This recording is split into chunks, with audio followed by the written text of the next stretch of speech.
Hey, what's going on, everybody? Today we are looking at this right here. This is the KZ Krila. We did a video on this before, and it was horrible. There was some kind of interference or whatever, so I'm doing a retake. And I'm going to try to do this more quicker and to the point. You see the vent, nice clamshell design, metal backplate, faceplate, whatever you want to call it. It feels cold, so I'm assuming it's metal, maybe zinc or something like that. Looking at the back, you can see that dynamic driver there and the BA, if you look good in the light.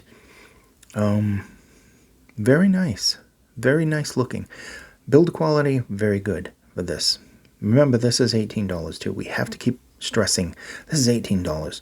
It's made very nice. There are $50 ones that aren't made as nice as this.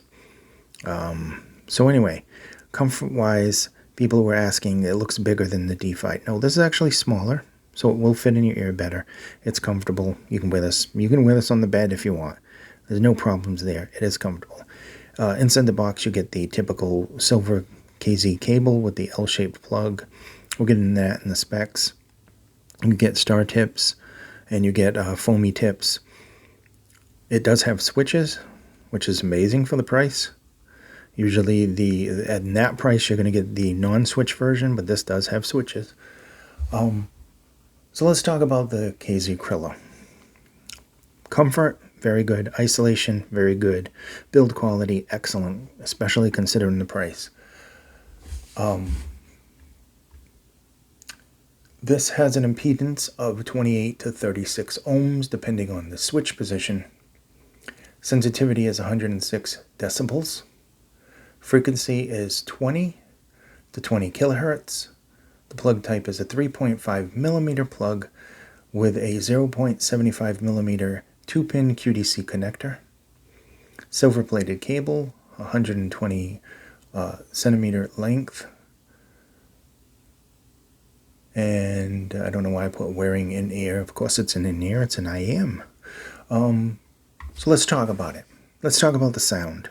We know it's built well, we know it's comfortable, it looks good. It's not very expensive.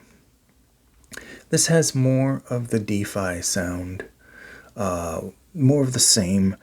This one, a little bit more detail there, some really good technicalities, which is amazing because it's actually cheaper than the D-Fi.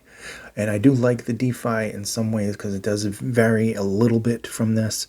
It's an excellent IM. Plus it has more switches, if you like switches.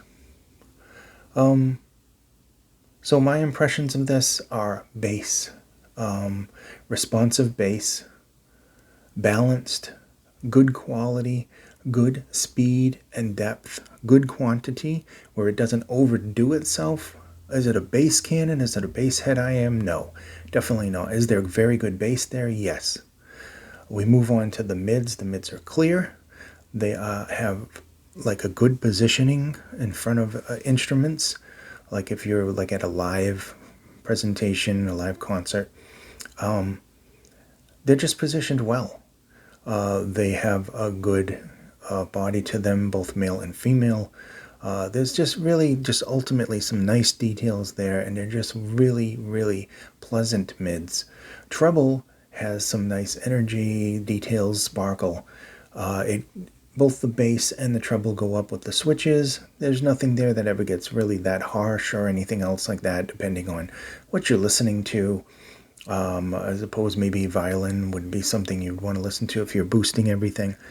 But it doesn't have like harshness to it, like some of the older KZs that people have had in the past, like the original ZSN and stuff like that. It's just really good air and energy up there with some sparkle and detail. And you get detail in the bass, the mids, the treble. And then moving into where the soundstage is. The soundstage is nice. It is wide open, almost 3D kind of holographic soundstage. And that is great for gaming. And it just movies and media and stuff as well. And you know, you don't necessarily have to have the widest soundstage for music, but sometimes like live concerts and stuff, with the positioning and the accuracy of the soundstage, It just sounds really good. And we get into the imaging and separation.